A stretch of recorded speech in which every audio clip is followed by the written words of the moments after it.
مساء الخير على كل الناس اللي متابعانا على الفيسبوك. يعني بقالنا فترة بنعلن ان احنا هنبقى موجودين النهاردة في مساحة امان. ايه هو مساحة امان؟ مساحة امان هو سلسلة فيديوهات لايف على الفيسبوك بنتكلم فيها على ازاي نحول بيوتنا لمساحة امان.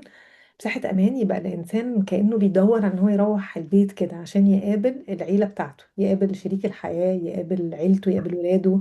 فابتدينا أول حلقة وكان معانا دكتورة نشوى صلاح، وكانت معانا في مساحة أمان واتكلمت على إزاي الست تحس بالأمان في البيت. النهاردة معانا المهندس حامد مختار، مارس فينس ريليشن شيب اند مارriage كوتش اند كونسلتنت اند كونسلر. وهيكلمنا بقى النهاردة في الوجه الآخر، ازاي الراجل يحس بالامان في البيت. طبعا لما قلت عنوان الحلقه ابتدت الناس تقول لي الراجل يحس بالامان؟ ايه ده الست هي اللي بتحس بالامان. فخلينا بقى النهارده الحلقه اللي عنوانها كده عامل ضجه، نسمع بقى من الطرف الاخر ازاي الراجل يحس بالامان في البيت. هل اصلا الراجل محتاج الاحساس بالامان؟ مساء الخير يا مهندس حامد. أهلا، مساء الخير، ازيكم جميعا. هو طبعا أول حاجة، هو السؤال طبعا لذيذ جدا. هي فكرة دايما الناس زي ما انتي قلتي كده بيتخيلوا إن الراجل، لا، ما هو أكيد حاسس بالأمان، ده هو اللي راعبنا كلنا وكلام من ده. بس هو الحقيقة غير كده خالص. يعني أولا لما بتكلم على الراجل، بس عشان نبقى واضحين، هو انا بتكلم على let's say 75 ل 80% من الرجاله. يعني انا لما بتكلم باسم بقول الراجل كل ده، بتكلم 80%. ممكن يبقى فيه بعض الحاجات من اللي هقولها تقول دي ما تنطبقش عليا كراجل، يعني يقول كده. او واحده ست تقول لا، ده انا جوزي مش كده. بس دي هتبقى حاجه نادره جدا، لأن انا بتكلم في حاجات هي من الاساسيات، حاجات عامه جدا. زي كده ان مثلا البني ادم بيمشي على الارض، مش بيمشي على السقف مثلا.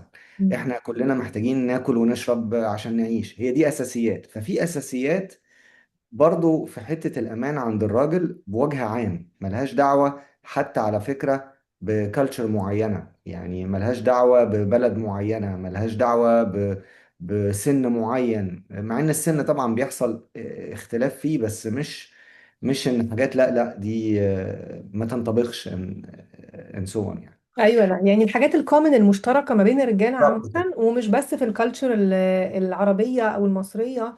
لان انا اه لا، بقرا هي كل مثلا، حاجة، هو الراجل اتخلق كده. اه اوكي. لما بقرا مثلا في علم النفس او كنت بدرس ارشاد ودعم اسري ونفسي، لقيت ان هي فعلا الواحد كان متخيل ان ده الطبع الشرقي او ده الراجل المصري او دي لا الست خالص. المصريه، بيلاقي ان ديت حاجه مشتركه عالميا يعني. بالظبط كده. فطبعا احنا كلنا عارفين، واكيد كان دكتورة نشوى صح قالت قبل كده برضو، هي فكرة انواع الامان المختلفة، سواء كان امان اجتماعي، امان معنوي، امان نفسي، امان مادي. هي نفس فكرة العناوين يعني. بس احنا هنا بنتكلم هي بتعني ايه بالنسبة للراجل. يعني لما نيجي نقول مثلا عايزين امان، اللي هو ايموشنال سيفتي اللي بنسميه، او امان مثلا عاطفي، هو بالنسبة للراجل ده معناه ايه يعني؟ عشان نبقى متخيلين الراجل بيحس بايه يعني. هو فكرة ان الراجل اساسا يعبر عن احاسيسه، هي عامة ما بتبقاش حاجة سهلة. هتلاقي انه يعني اغلبية الرجالة اصلا عندهم مشكلة في حتة التعبير عن الاحاسيس دي. مم. فتخيل بقى لما تكون واحدة ست بتكبسه، يجي يعبر عن أحاسيسه مثلا، تقوم إيه متريقة عليه، أو يجي يعبر عن إحساسه تقلل منه. إحساسه هنا ممكن يبقى سواء إحساس بالقلق، إحساس يعني مثلا يجي هو قلقان من حاجة، لا يا عم دي حاجة ما تقلقش أصلا، ده بتاع ده أنت، وتحسسه إنه تافه مثلا. مم. دي بالنسبة له طبعا تضرب إحساس الأمان في مقتل. او يجي هو يتاثر بحاجه وهي تحسسه ايه بقى، ده انت قلبك خفيف خالص، انت متاثر بده، مع ان ممكن تبقى حاجه سمعت معاه في حاجه من الماضي فمثلا اثرت عليه. فهو دي حاجات كلها بتقع تحت الايموشنال سيفتي، او فكره الامان العاطفي. التعبير عن المشاعر محتاج يبقى هو حاسس انه يقدر يعبر عن مشاعره مع البارتنر بتاعه، يعني في الحياة، بدون ما يبقى قلقان، بدون ما يبقى خايف انه يبقى بنسميه judged، او خايف ان حد يحكم عليه بحاجة معينة. زي ما كده بنقول للراجل نصيحة دايما، حاول تسمع الست. صح؟ مش دايما بتقولوا النصيحة دي للرجالة؟ اسمع الست أكتر واديها مساحة تتكلم. على فكرة، هو الراجل برضو أحيانا بيحتاج إن الست بس تسمعه. انا من بقى حيث المعنى، يعني في الحته على العاطفيه دي. يعني عشان انا اغلب شغلي مع ستات في كوتشنج بقى، في ايا كان منتورنج ايا كان كده. فدايما بتبقى ست بتشتكي ان الراجل ما بيعبرش عن احاسيسه او عن مشاعره، وبالعكس يعني ممكن بتتخيل ان هو ما عندوش مشاعر.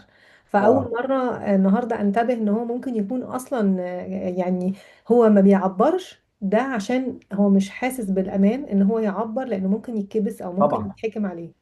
طبعا هي دي لكن حاجه، غير ان هو ممكن يبقى هو مش في طبعه بوجه عام الرجاله التعبير الزايد او الكتير. او مش اوكي. سوء بس الحساس يعني. هو اه بالظبط مش سوما الحساس، هو بوجه عام مش سوما الحساس، مع ان في سوما الحساس في الحياه احنا عارفين، من عشان كده قلت انا بتكلم على let's say 80%.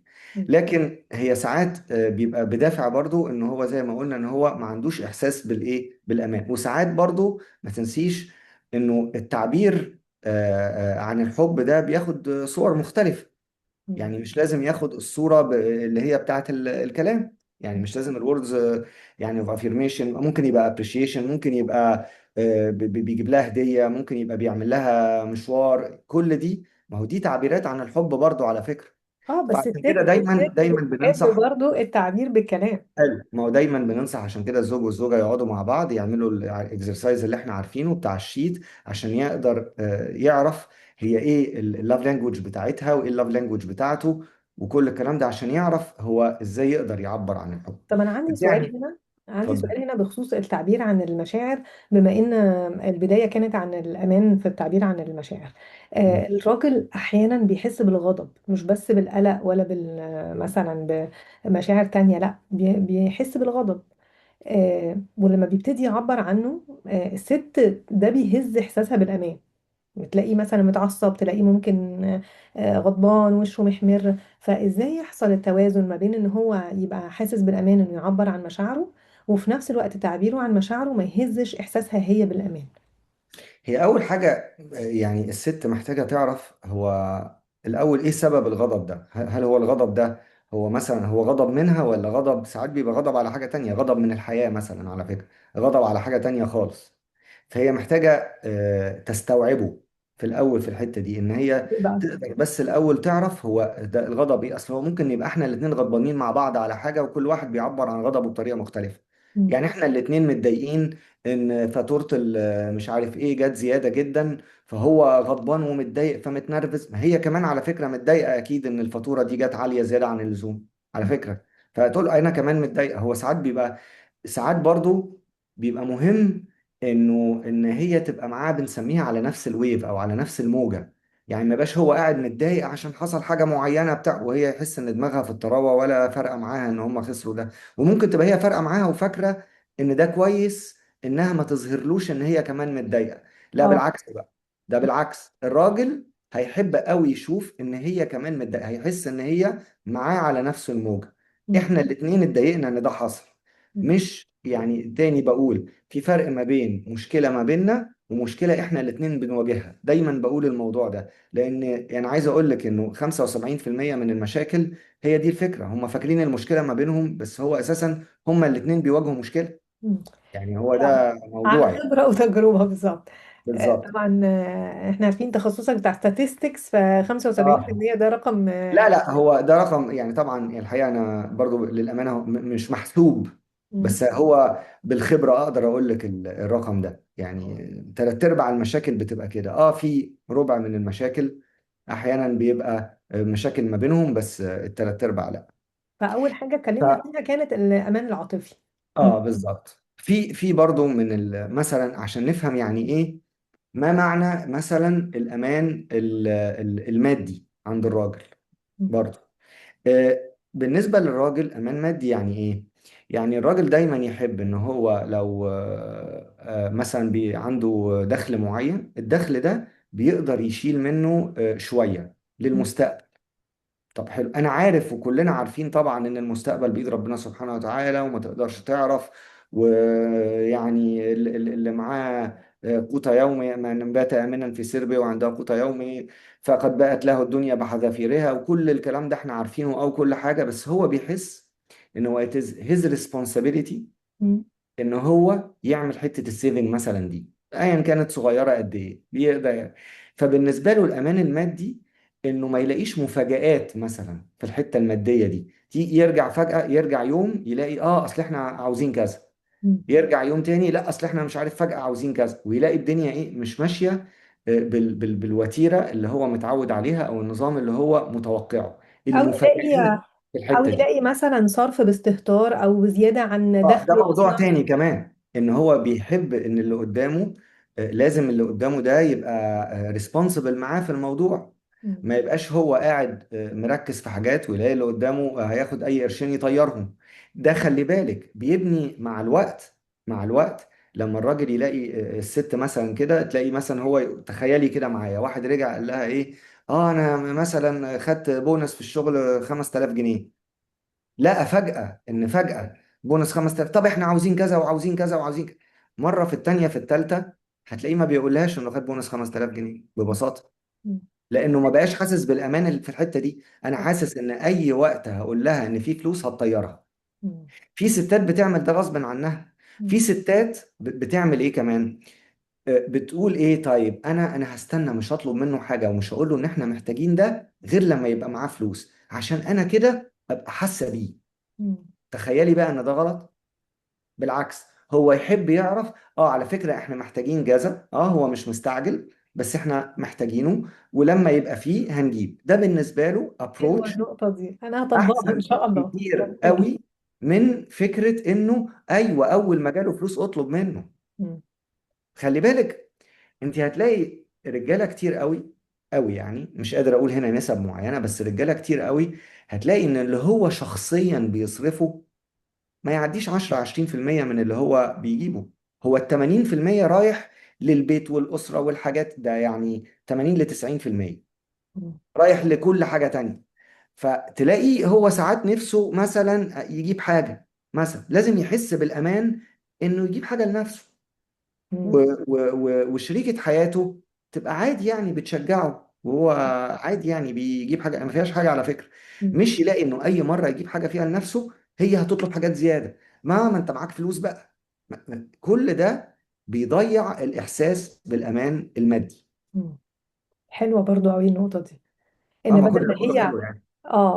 بالظبط. بدل شغلي. بدل ما تبقى هي مثلا مستخسره ان هو يجيب حاجه لنفسه او تلومه، تبقى هي بالعكس، هي بتشجعه ان هو يهتم بنفسه اه ويجيب لنفسه.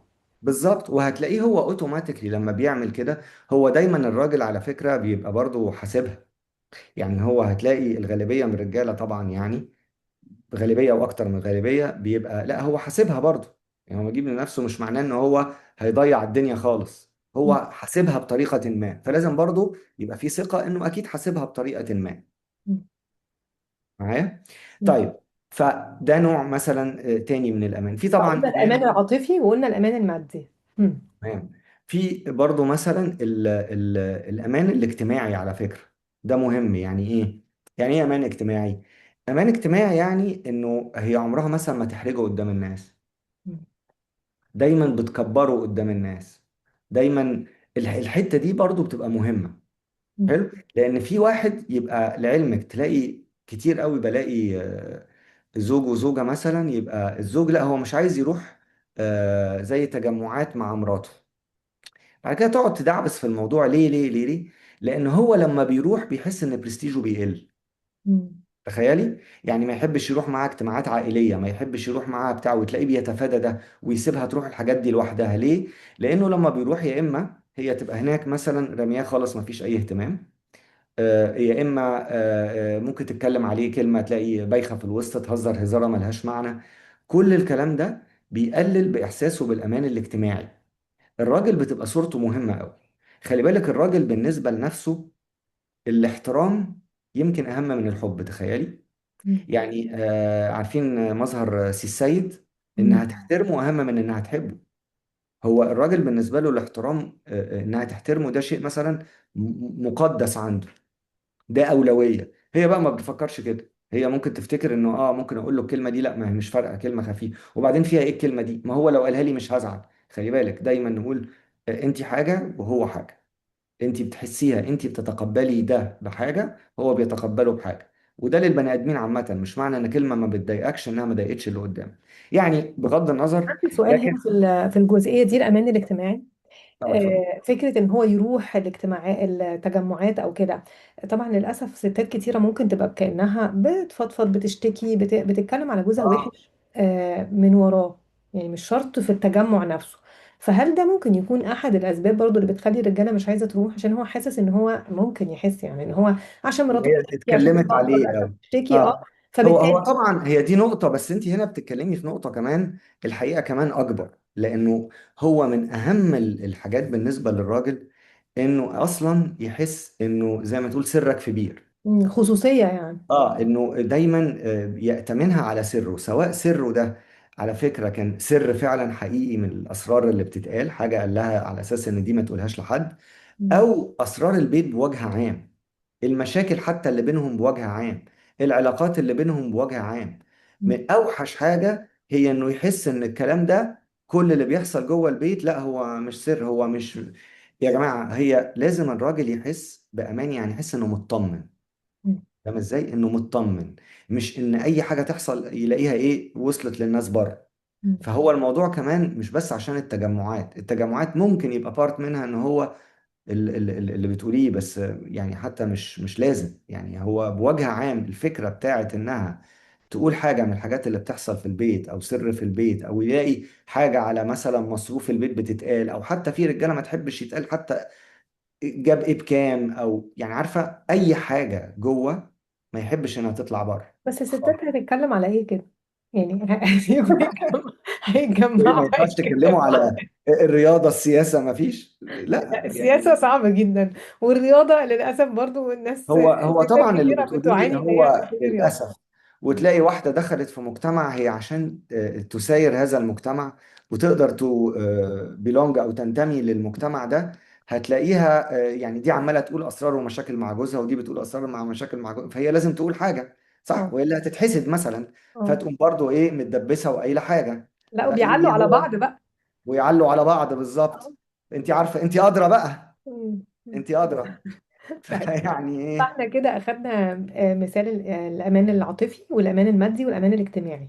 مم. اه يعني برضو خلي بالك انه لما احنا بنتكلم على مثلا في جزء كده كبير لما يقول لك ايه وجعلنا لكم من انفسكم ازواجا لتسكنوا اليها. مم. فكرة السكينة دي يعني لازم تفكر قد ايه الكلمة كمان كان اختيارها حلو. فكرة يسكنوا إليه، يعني هو البيت سكن ليك. وهي كلمة بقت عندنا كلمة يقول لك أنت ساكن فين أو وات ايفر. هي فكرة ساكن السكون، كأنك بالظبط بتتخيلي واحد هو مهايبر، واحد مهايبر كده بره البيت في مشاكل وفي حاجات وفي بتاع وقلق وخناقات، بيرجع البيت إيه؟ يسكن، مم. يهدى. دي بقى موضوع كبير قوي. ليه؟ لأنه لما كنا بنقول في الأول بتقولي ليه الراجل يبقى حابب يرجع البيت، أو إمتى الراجل يبقى مش حابب يرجع البيت. ده هو كور الموضوع، هي حتة السكينة دي. يعني ايه بقى السكينة دي؟ ان هو يرجع يبقى حاسس انه مطمن، لو اتكلم مفيش خناقة، هو مش راجع عشان في حرب، هو مم. مش راجع عشان هيبقى في حرب ولا في خناقة. يعني خلي بالك ده موضوع مهم، في كتير بيرجع انا هرجع النهاردة هيبقى في الخناقة، هيبقى مم. في كلام، هتقعد تفتح لي مواضيع، هتقعد تفتح لي مشاكل الولاد، هدخل من هنا هتفتح لي مشاكل الولاد وتقعد تشتكي وتقعد تعمل وتخش في قصة. فاهمة ده برضو؟ هم اولا ولاده، طبعا يعني احنا هتشتكي لمين طيب؟ حلو، اولا تختار التوقيت، مم. تختار تقول ايه وما تقولش ايه. في ستات بتقول كل حاجه فشايفه ان انا كده بديله الصوره كامله ما شاء الله عليها. فاهمه ازاي؟ طب ما انا ممكن ارجع من الشغل اديك الصوره كامله برضه، زي ما انا هيبقى طلعان عيني في الشغل هيبقى انت طلعان عينك برضه، ده مم. مش صح. فاهمه ازاي؟ لازم تبقى سيلكتيف، لازم تبقى بتختار، تختار. انا بقول له ده ليه؟ في ساعات حاجات انفورميشن مفيده، في ساعات انا ببقى محتاجه رايه في حاجه. فاهمه ازاي؟ بس مش مساله انا عماله بك بك بك بك بك كلام كلام كلام. هو بيبقى راجع مش قادر يسمع كل ده، يعني مش قادر يسمع كل المشاكل. وبعدين في حاجات هو يعني انت خلاص لو ممكن تحليها خلاص حليها، وممكن لو نفسك قوي قولي له كان في كذا وانا حليته وعملت كذا. حلو جميل. فاهمه ازاي؟ خلاص. فانا عايز اقوله انه حته انت دايما، يعني دايما الست تفكر هو انا ايه اللي يخليه يرجع البيت يبقى مبسوط؟ هو هيلاقي ايه في البيت ينبسط؟ والراجل خلي بالك، ده الراجل عامة كله هو إنسان بدائي جدا، احتياجاته بوجه عام هي قليلة. مم. يعني ممكن تلاقي هو عايز الأساسي، يعني عايز ياكل، يشرب، ينام، ينام، فاهمة ازاي؟ يقعد في الكيف بتاعه. كيف طبعا انتوا عارفين الكيف اللي هو الراجل بيحتاج وقت مع نفسه، يعمل حاجة مع نفسه لنفسه بهدوء. مم. فاهمة الحته دي ازاي؟ خلينا نوضحها عشان ممكن اه، الناس ما تبقاش عارفه ايه هو الكيف. اتفضل. لما قريت كتاب مارس فينس او الرجال من المريخ والنساء من الزهره لجون جراي، كان بيتكلم فيها على اهميه الكهف بالنسبه للراجل، وان الراجل لما بيرجع من الشغل مش طبعه ان هو يحكي مشاكله، فهو بيحتاج يقعد وقت لوحده. الظاهر ان هو بيلعب بلاي ستيشن او بيلعب لعبة على الموبايل او بيتفرج على برنامج ملوش أهمية، انما هو في الحقيقة بيكون بيفكر في ازاي ممكن يرتب افكاره وازاي يحل مشاكله وهكذا. وبعدين بعد كده لما يهدى هو لوحده بيروح يدور على شريكة الحياة. فهي بتحتاج تديله المساحة وما تخشش معاه في الكهف. الموضوع ده بصراحة لما فهمته كان محوري في حياتي. ان انا ما بقيتش شايفة، ان بقيت بالعكس كل ما بلاقي ان شريك الحياة قاعد في الكهف بفهم ان قد ايه عليه ضغوط او قد ايه هو عنده تحديات بيحاول يبروسيست. فموضوع الكهف ده فهو ان هو يبقى هنا الامان بالنسبه له للراجل، ان هو يرجع البيت يلاقي البيت ما فيهوش حرب، ما يلاقيش شكوى على طول اول ما يدخل، ياخد مساحته ان هو يهدى الاول. وبعدين تبقى الزوجه سيلكتيف، او شريكه الحياه سيلكتيف، فهي ايه اللي هتحكيه وهي عايزه منه ايه من اللي بتحكيه. صح كده؟ بالظبط كده. لازم يبقى يعني سيلكتيف، وفعلا هي عايزه منه ايه؟ هل في مشكله عايزين نحلها؟ وايه وقت عرض هذه المشكله مثلا؟ يعني الكلام ده برضو بيبقى كله مهم، بحيث يعني هو بيجي عايز هدوء، عايز اكل شرب نوم. طيب فكره انه يرجع مثلا مره يلاقي اكل مره ما يلاقيش، مره كذا مره كذا، ده برضو اي نعم طبعا هو الامان ليفلز، في ليفلز، بس مم. ده ليفل منها مهم. ده ليفل منها بالنسبه له مهم، لانه دايما الراجل برضو، او في ناس كتير حتى كبني ادمين راجل وست، هو وهو جعان خلي بالك بيبقى البيهيفير بتاعه غير وهو شبعان. يعني هو البيهيفير مختلف. يعني لما يقول لك ايه، ارجع وسيبيه مثلا ياكل وبعد كده كوبايه الشاي، بعد كده اطلبي منه حاجه، ايوه ده حقيقي على فكره، لانه مش بيبقى قادر يرد باحسن ردود، ولا يفكر كويس قبل رده وانسوان. فالمهم ان ده من لان يعني الجزئيه دي جزئيه كلها. كبيره. السكينه يعني انت اه. لما تفكري فيها، السكينه دي يرجع يسكن، احنا ده لو اتعمل هيبقى كله موجود، ان هو يحس ان البيت ملاذ امن ليه. مم. الحته ملاذ دي بتاعت آمن الاكل ليه. ممكن تبان حته تافهه او بسيطه يعني، بس لما بفكر فيها كده بماسلو، هرم ماسلو بتاع الاحتياجات، وان كأن الاحتياج الاساسي للانسان في كده قاعده الهرم هو الاكل.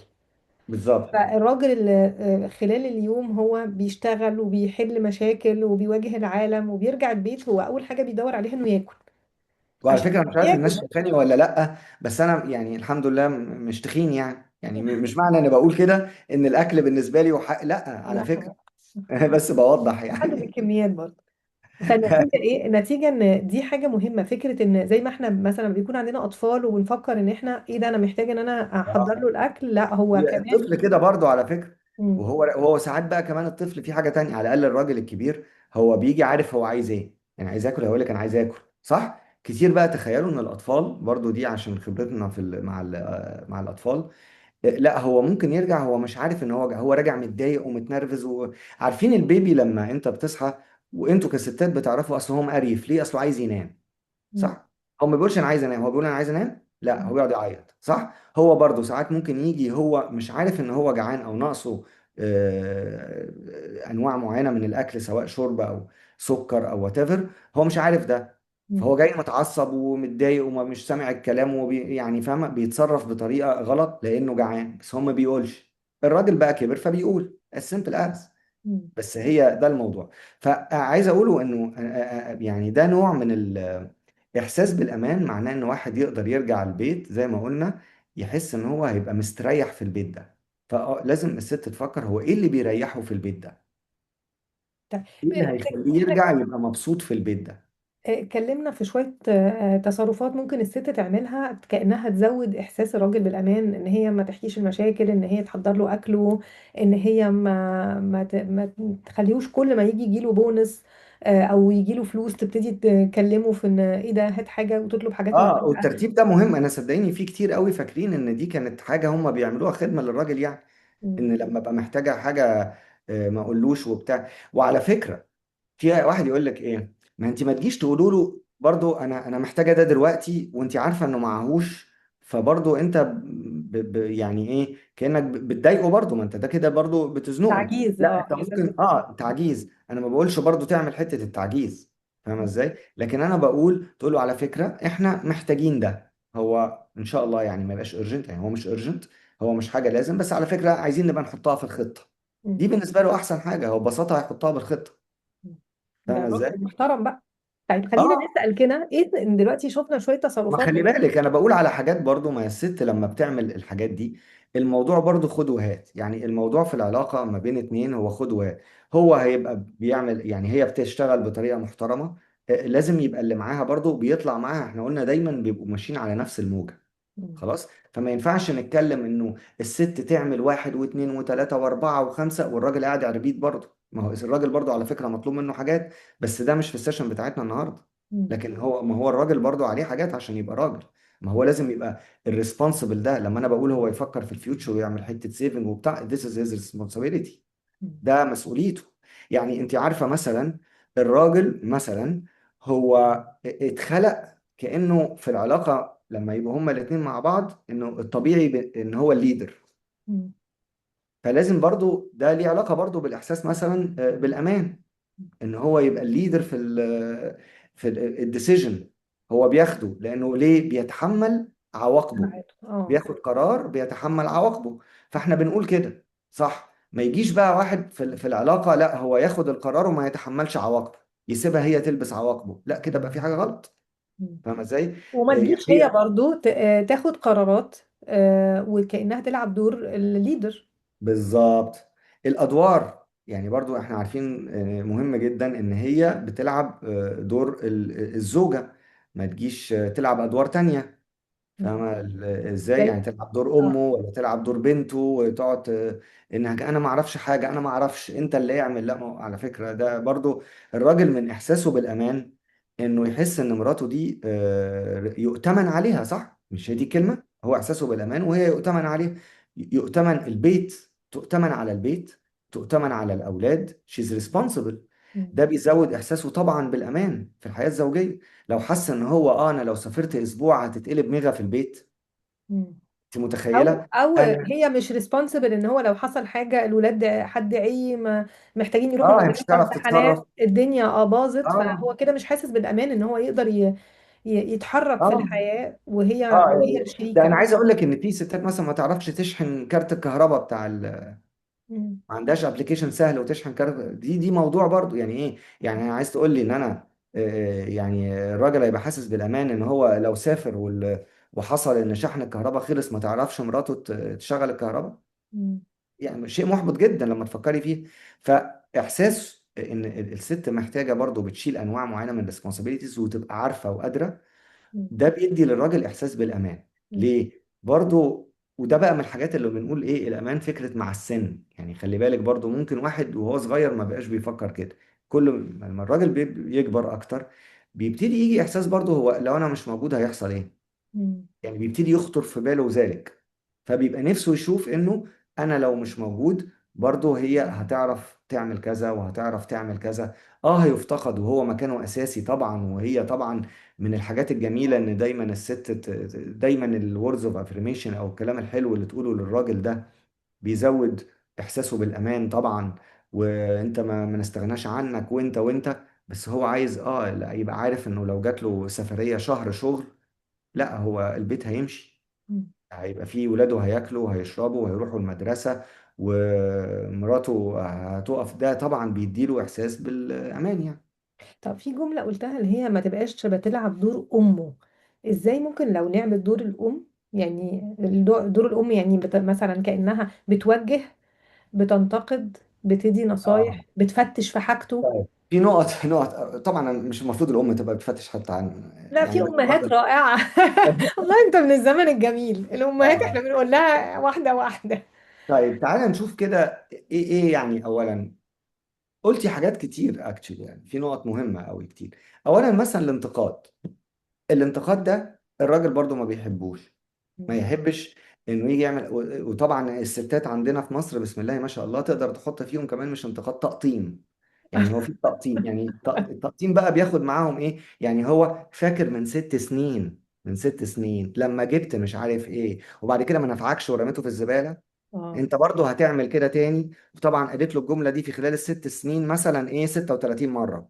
بس فاهم ازاي؟ لا اه، اكيد مره اكتر. كل شهرين عادي، ما تفوتهاش على اي حاجه، كأن ماسكه له زله. حلو، مم. دي برضه من الحاجات مفيش امان ان هو يغلط، خلي ما هي بالك. حريصة عليه عشان ما يغلطش بقى تاني. لا لا، ما هو عشان ما يبقاش الراجل يا جماعة زي أي كائن ممكن يغلط. حلو، فالواحد بيتعلم من خطأه وكل حاجة، بس محدش يحب إن هو يتذل على خطأه، ولا إن هو تفضل قاعد ماسكاله على الواحدة، ولا تقعد تقطمه على حاجات فاتت. طبعا ما بيحبش ده. بالإضافة طبعا اللي احنا عارفين طبعا إنه قد إيه الراجل عنده مخ، يعني بيسموها إيه، السمكة في الذاكرة. ذاكرة السمك. طبعا احنا عارفين الراجل ذاكرة السمكة مع الست. يعني هي تبقى فاكرة في الحديث انت من 3 سنين لما قلت لي، وبعدين انا دخلت عملت ايه فانت عملت ايه. هو مش فاكر القصة دي خالص، ولا فاكرك من ثلاث محدش سنين قال له ما يركزش ولا بقى. فاكر كان مع مين من 3 سنين. لا بهزر، بس هو بتكلم ان هو فعلا في الحاجات دي هو ساعات ممكن يخاف من النقاش. انا كنت بجد ناس بتجيلي هو خايف من النقاش مع مراته، لان هو لو اتناقش هتقعد تفتح له حاجات من الماضي وهو اصلا بجد بيبقى بجد اونستلي هو مش فاكرها. مم. هو مش فاكرها لدرجه بيقول لي انا، فانا بيقول لي انا مش فاكر، فبقول لها اوكي، يعني هو بيصدق. تقول له انت عملت ماشي. هي مرة واحدة اعترفت لي، والله اعترفت لي ان هي بتقول له كده وهي عارفة انه ما قالش. مم. هي عارفة انه ما عملش ده وما قالش كده، بس قالت له كده for the sake of the argument. مم. وهو بيقول لها عادي ولا فاكر. فطبعا انا عايز ده. افهمك انه فكرة، عشان يعني نفكر الامان في فكرة، ده ليه علاقة برضو بالامان في الكوميونيكيشن، الامان في التواصل. اه، احنا كنت لسه هقول المرة بقى احنا الامان في اتكلمنا الاختلاف. طبعا ان لو اختلفنا ما تقعدش بقول لك تطلع لي بتاع، لازم احنا متفقين انه اتنين في بينهم مشكلة هي لازم خلاص تتقفل وهي تتقفل.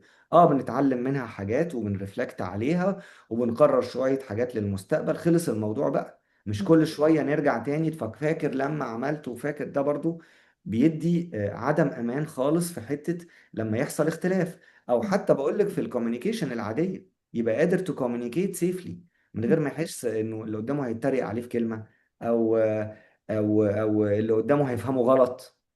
يعني خلي بالك برضو دايما كتير قوي الست يعني او البني ادمين حتى عامة ممكن يعني يفترض في اللي انت بتقوله كأن اوحش حاجة فيه. طب ليه على فكرة؟ يعني انت حاول استفسر الاول. يعني ممكن واحد كتير يبقى قال كلمة غلط. يعني انا اعرف واحده قعدت تقول لي مثلا الاوضه دي انا شفت فيها عرسه. يا بنتي عرسه ايه اللي هتخش الاوضه في البيت؟ مش هينفع عرسه تخش البيت. لا وانا شفت، يعني انت مش عارف، انت فاكرني ما بفهمش، انت فاكرني ما اعرفش العرسه من الفار. انا كنت بقول لها طب فار، طيب لا عرسه. حلوه قوي. تخيلوا طلع ايه بعد كده؟ انا دخلت الاوضه ولقيت برص. مم. قالت لي صح صح. هو ايه اللي صح؟ العرسة حاجة والبورصة حاجة تانية خالص. صح. فاهم ازاي؟ كتير واحد ممكن يقول حاجة غلط يا ستي في الكلام. مم. هو ما تاخدش أسوأ معنى للكلمة اللي هو قالها وتقول أيوه هو عايزها. انا متهيألي مش بس ده كده، ده معلش بيعود. هضيف حاجة، عايز أضيف حاجة بقى. ده ساعات بقى الست هو ما قالش أوحش حاجة في الكلام وتقول له لا أنت قلت كذا بس تقصد اللي هو أوحش حاجة في الكلام. لا، هو ده ما يديش أمان في الكوميونيكيشن خالص. اه، ده متهيألي يعني كأن السايد التاني بتاعه هو الثقة. ان انا اكون واثقة في اللي قدامي، فانا واثقة ان هو لو قال كلمة هو مش معناه ان هو مثلا يأذي او يجرح او مثلا يعني يهين. فلما بيجي اه، التواصل ده، لو انا واثقة في اللي قدامي محتاجة ان انا اديله benefit of the credit، يعني credit of the، يعني خلاص انا فاهمة ان اللي قدامي benefit of the doubt، ايوه ايوه. اه، مش هشك فيه او مش هاخده على المحمل الوحش دايما. اه فلو بالظبط، احنا انت بنتكلم. بالعكس افترض ان هو، بقول لك لو قال كلمه غلط او كلمه وحشه، افترض ان هو ما كانش يقصدها. هي الست افترضي انه ما كانش يقصدها، مش ان هو لو قال كلمه عاديه تفترض انها الاوحش. هي دي موضوع كتير قوي بيعملوه. طيب خلاص. عندي سؤال بقى. فهيحس بالنسبة. هو بالامانه اكتر انه لو غلط في الكلام مش مأساة. هو هي هتقول له لا، ما انت ما اكيد ما تقصدش دي، هتلاقيه على طول راح راجع لا ما اقصدش دي وغير وخلاص وخلص الموضوع. على فكرة هنا هيحس، مش متخيلة قد ايه بالسيفتي ان هو يقدر يتكلم ومش مشكلة. لما بنتكلم ان كل واحد فينا ممكن يفهم الكلام بطريقة مختلفة، متهيألي كل واحد فينا زي ما بيتربى او بيجي من بيت، كل واحد فينا بيبقى جاي من بيت متربي بطريقة متشبع بكلمات معينة، مفردات معينة، محملة بمعاني معينة. فكل واحد واحد بيبقى جاي بيت الشنطة بتاعته الزوجية زي ما ده بيقولوا. بالظبط صح. عنده شوية موروثات ومعتقدات وجايبها كده معاه. وبعدين بيجي يتجوز بقى، تأثير الشنطة بتاعته ومعتقداته وأفكاره وكده ايه على إحساسه بالأمان في الجواز بقى. اه طبعا، لان هو اي واحد بيتجوز او واحدة بتتجوز هو بيبقى عندهم صورة معينة للجواز ده هيبقى حلو وصح ازاي. مم. صح مش كده؟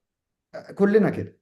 اوكي، الصورة ممكن، دي هو وممكن بنيها يبقى منين؟ خايف، يعني انا بتهيألي وممكن ساعات بيبقى خايف، يعني في حد بيبقى جاي من بيت مضطرب مثلا، فبيبقى شايف اب بيزعق، او مثلا ممكن يمد ايده، او ممكن يكسر حاجة، فبيبقى جاي اصلا هو جاي بشيلته كده، ما عندوش احساس بالامان.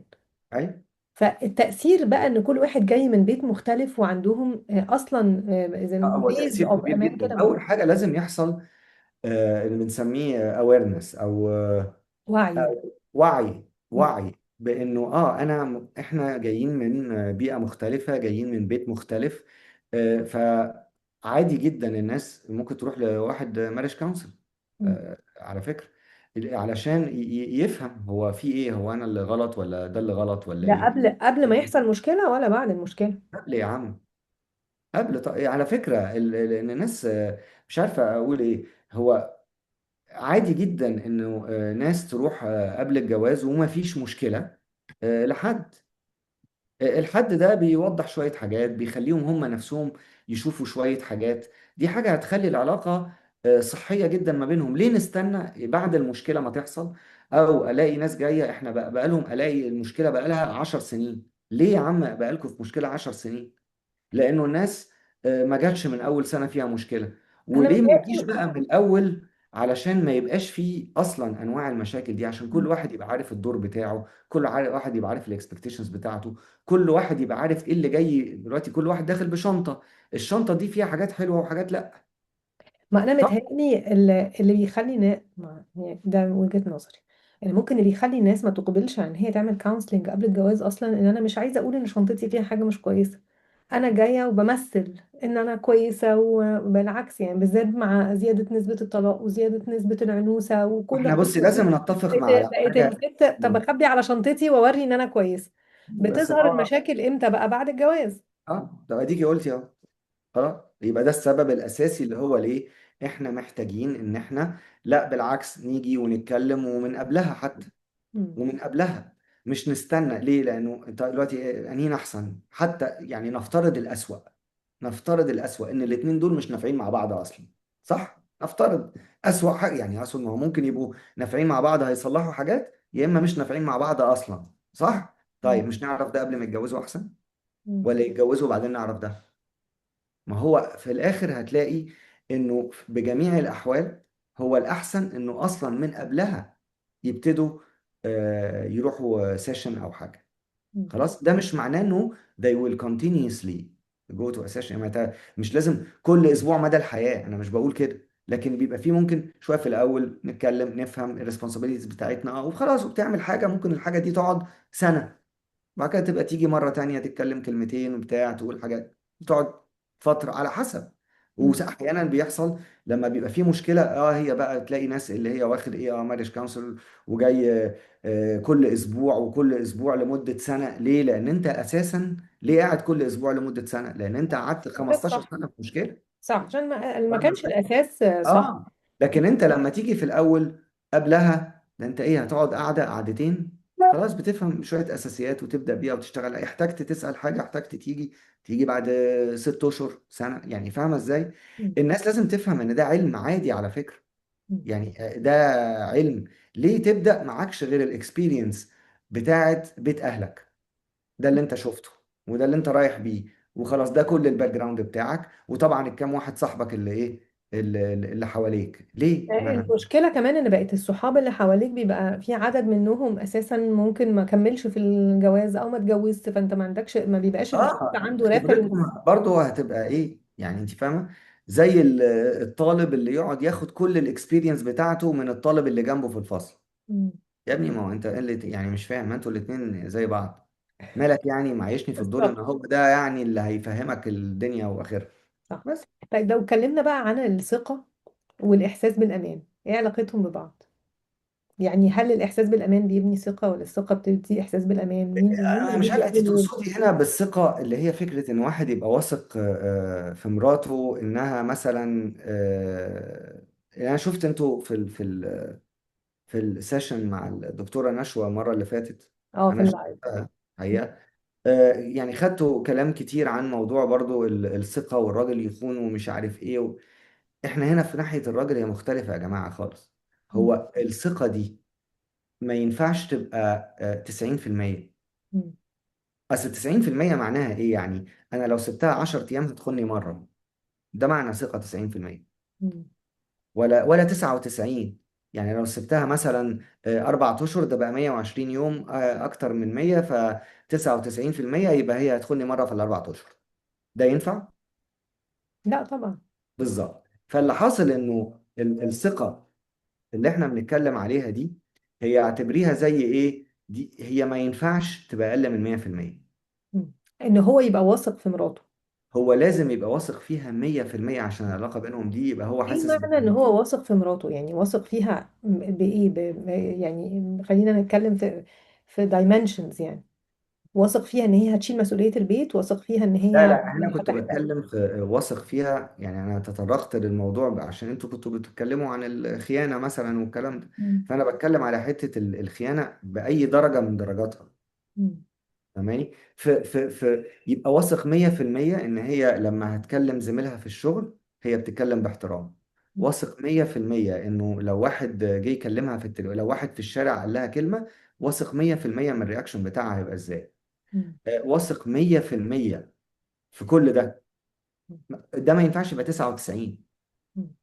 انت فاهم ازاي؟ مش يعني في ست تفتكر انه ده مثلا هيخلي الراجل دايما متعلق بيها او شايفها حلوة طالما التانيين شايفينها حلوة، فهي تعمل حركة. لا لا، في الناحية بتاعت الراجل دي لا خالص. مم. يعني دي بالنسبة له عدم احساس بالامان على طول، بيأثر عليه دايركت على طول، فهو ما فيهوش هنا، ما فيش مساومة فيه يعني. مم. طيب لو قلنا مثلا ان الست لما بتغير على جوزها، هل ده بيأثر على الثقة، على الأمان؟ بصي، هو موضوع الغيرة ده طبعا هي أي حاجة بليمت وطبيعية. ده اعتبريه الملح اللي على الأكل. مم. فاهم ازاي؟ هو وعدم وجوده خالص مش حلو. يعني عدم وجوده خالص ان هو الراجل يحس انه عمل كذا، هي مش فارقه معاها، ده مش فارق، بيبتدي يحس هو انا مش فارق معاها.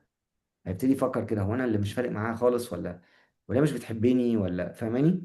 ده بالعكس، ده هيحسسه بعدم الامان لو لقى ان هي مش فارق معاه خالص، مش فارق معاها خالص اي حاجه هو بيعملها حلو.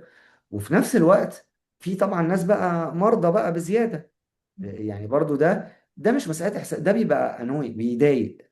هي ده مش بيبقى عدم احساس بالامان قد ما هو بيضايق بيزهق. مم. هو بيزهق، تقدري تقولي كده، هو بيزهق. مم. مش عدم احساس بالامان، يعني ما بيوصلش لكده. بس يخنق يعني. بيخنق بالظبط كده. مم. يخنق. اللي هو كلمتني ايه يا عم؟ انت كان بتكلمني الشغل، كلمته في ايه وايه يا ابني؟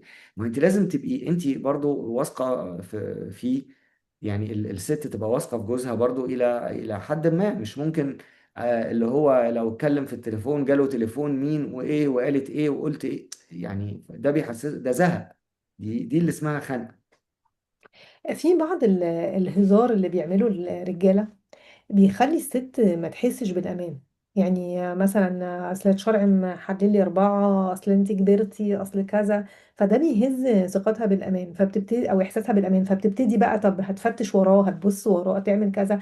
فزي ما كنت بتقول، هي العلاقه واللي بيحتاج الراجل برضو يحطه في الاعتبار الست واحساسها بالامان، عشان هي لما هي هتحس بالامان هو كمان هيحس بالامان. بصي، انا في الحاجات دي افضل انها تقول له دايركت. في رجاله بيبقى واخدها جاست بهزار. مم. في رجاله يبقى هو بقاله كتير ما حسش ان هي بتغير عليه فنفسه يحس بده. مم. هو تخن شويه فابتدى يحس ان هو متضايق من نفسه، فعايز يحس ان مرغوب فيه، فيقوم قايل ده.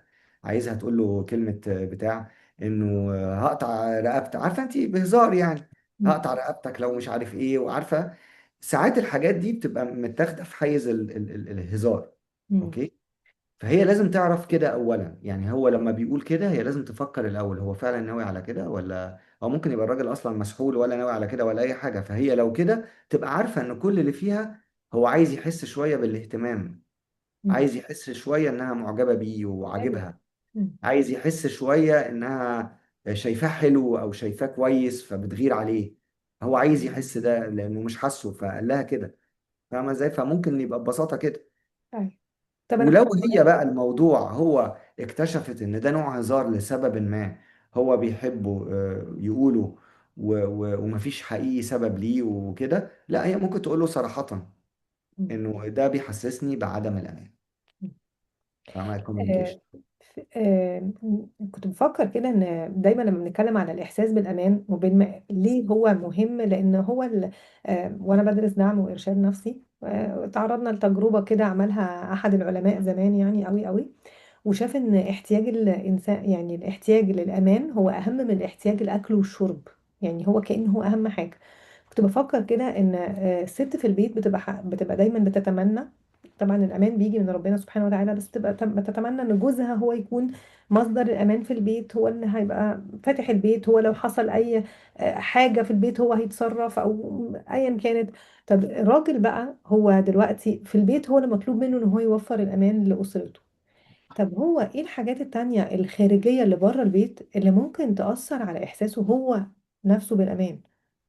يعني مش شرط تكون لها دعوة بالبيت نفسه، لو هو جوه البيت، بس في حاجات خارجية مأثرة على إحساسه بالأمان، فبالتالي مأثرة على حالته في البيت. ايه الحاجات الخارجية اللي ممكن تأثر على إحساس الراجل بالأمان؟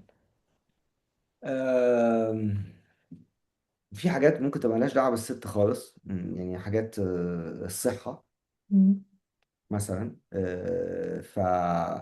انه هو يبقى عنده حاجة صحية مش محسساه برضو ان هو بالامان. طبعا العملية المادية، الفلوس يعني مم. بالنسبة للراجل برضو دي من الحاجات المهمة. فكرة برضو الكارير مثلا. يعني هو ممكن واحد يبقى حاسس بعدم امان في شغله. مم. هو حاسس هو بيشتغل في شغلانة، حاسس ممكن في اي وقت مثلا يمشوه مم. مثلا. فهو ده يحسسه بعدم الأمان. ما هنا دور الزوجة بقى لما بيرجع البيت يلاقي السكينة، يعني فاهمة ازاي؟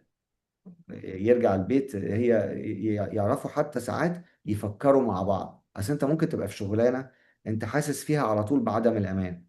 طب خلاص يا عم ما تقدم في حتة تانية. مم. تاخد بدل ما هو ده اللي يسيبك، قدم بقى في حتة تانية وبتاع لغاية لما تلاقيها، ما تستناش لغاية لما ما تبقاش لاقي شغل مثلا. مم. بالعكس ده انت اللي تروح تدور على شغلانه. طيب انت صحتك وحاسس، طب ما طب نعمل ايه؟ تبتدي تعمل رياضه، طب تروح لدكتور نشوف نعمل ايه. ما تقعدش سايبها، لان كتير قوي طبعا من الرجاله هتلاقيه بيهتم طبعا اول ما ابنه او بنته او بتاع مراته يحصل حاجه تلاقيه صحيا رايح على طول وخايف عليهم ورايح معاهم، وتلاقيه مع نفسه بقى اه، عنده وجع يعمل بقى. مثلا في قولون مثلا. مش يا ابني روح للدكتور، لا لا لا. مم. خلي بالك، ما هو ده برضه بيزود احساس بعدم الامان. مم. فاهم؟ زي بيبقى خايف يروح لا يعرف خبر مش كويس فيقوم برضه ايه. يعني فهي برضه من الحاجات اللي هم بيتكلموا مع بعض وممكن تساعده وممكن تروح معاه. هو محتاج سبورت او في الحتة دي. انا بتخيل ان احنا كستات ساعات بنتخيل ان الرجاله يعني احنا عشان ممكن متواصلين مع مشاعرنا اكتر او كائنات عاطفية اكتر، فبنتخيل ان الرجالة كأنها جبل كده عادي، يعني مش هيأثر فيه حاجة. ف لا هو بيأثر فيه، بس هو هتلاقي ان صعب قوي الراجل يقول. يعني عايز افهمك، مستحيل. يعني ممكن الست مثلا تروح للراجل اهي بعد ما سمعنا كده، تروح تقول له انا عندي احساس بعدم الامان لما انت بتعمل كذا، صح؟ لما انت بتزعق فيا مش عارف ايه، لما انت مش عارف بتقول لي هتجوز ستة، لا ايا كان، صح؟ مم. الراجل انسي انه يروح يقول لمراته بصي يا حبيبتي انا حاسس بعدم الامان. انا عايزك تنسي الموضوع ده. مش ممكن واحد هيروح يقول كده. مم. يعني ده عمره ما هيتنافى هيبقى له. هيتنافى مع رجولته يعني. اه، الا بتاعت الواحد في المية سوما الحساس. اه. يعني فاهمه ازاي؟ امال غير هيقول كده. ايه؟ يعني الست تعرف منين لو هو ما بيشاركش مشاكل شغله؟ لو هو ما بيشاركش مثلا المشاكل الصحيه بتاعته، ما بيقولش ان قولوني تعبان، هي هتعرف منين؟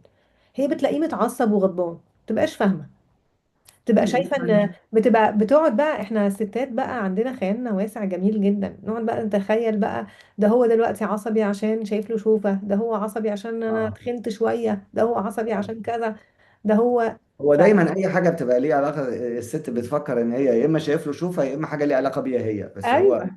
كتير بيبقى لا. يعني لا هي اولا بقول لك تطمنه، بس هو ساعات بيبقى برضو يعني مش هتعرف لازم. منين عشان تطمنه؟ بالذات مشاكل مثلا الشغل دي، هي بالذات دي كتير قوي رجاله ما بتشاركهاش، مش علشان هو مش حاسس بالامان، مم. لان هو بيحس ان دي مش مكانها البيت.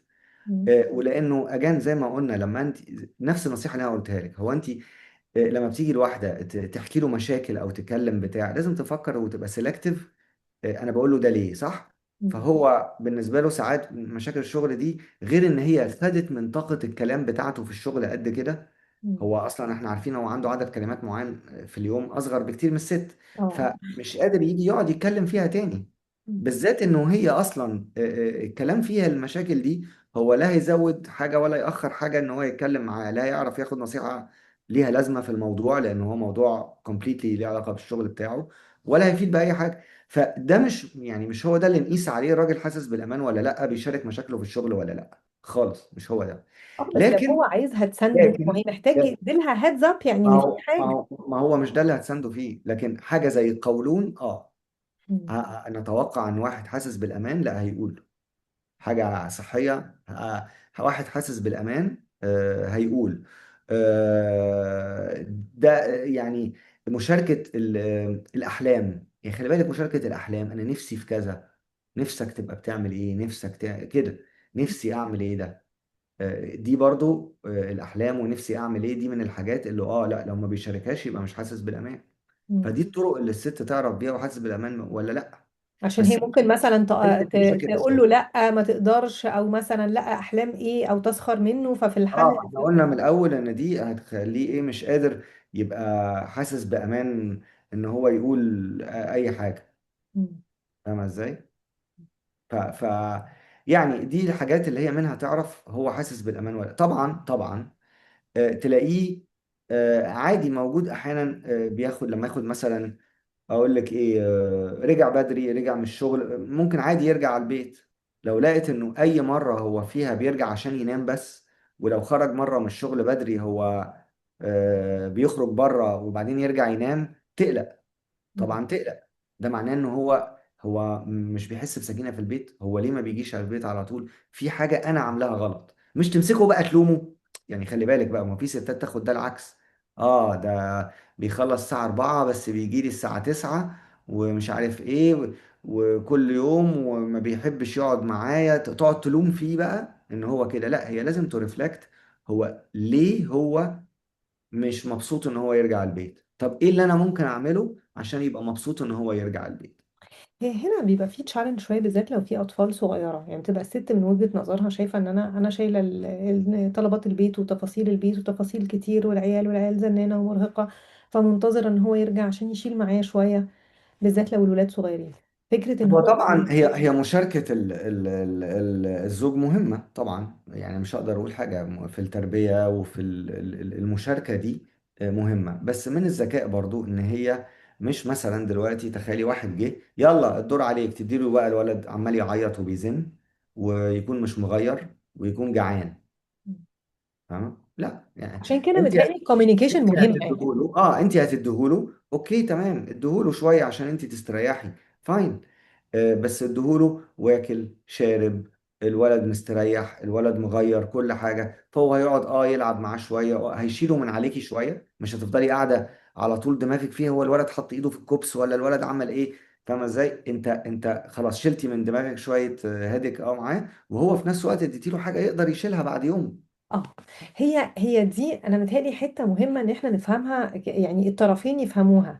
ان الست هي ممكن تمانج حاجات تفاصيل كتير، وان هي تغير وتاكل وتعمل. الراجل مش عايز يشيل كل الليله دي. هو كائن مختلف، تركيبته مختلفه، فمش التفاصيل دي مش سهله بالنسبه له زي ما هي بالنسبه للست سهله. يعني احنا بنمالتي تاسك، هو لا. الحاجة التانية ان هو ممكن بيعاني من مشاكل في الشغل كبيرة، او ضغوطات كتير في الشغل، ومحتاج يبقى مركز قوي ويثبت نفسه ويثبت كذا.